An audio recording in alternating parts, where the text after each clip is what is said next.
Peter Medawar, The Threat and the Glory. According to Marxist theory, the direction of the flow of history is shaped by a struggle for supremacy between social classes, in particular between the proletariat and those who own the means of production. It was argued that this struggle would inevitably lead to a social revolution, and end in the victory of the proletariat, with the disappearance of a class stratification. The gist of fascism cannot be summarized in any such familiar form of words, but the high fascism of Nazi apologists such as Alfred Rosenberg was a form of racial or genetic elitism, which positively avowed that the advancement of mankind and the motivation of historic change were the special responsibility of a single race and the interests of which all opposition could justifiably be trampled down. There is no need today to draw special attention to the misery and moral diminishment of man for which the political realizations of the two historicist doctrines have been responsible, but in the early days of the war, and for some time after, there was a most urgent need for a philosopher to undertake a philosophic defense of democracy.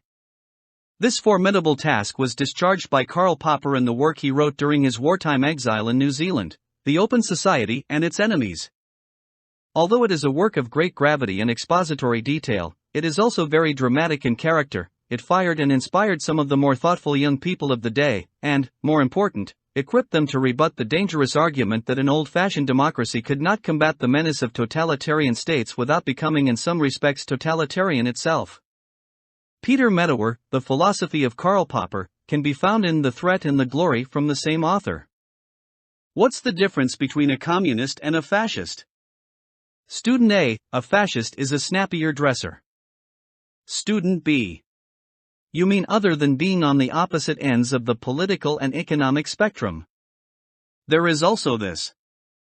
Socialism is the economic system most compatible with democracy, as capitalism is with fascism.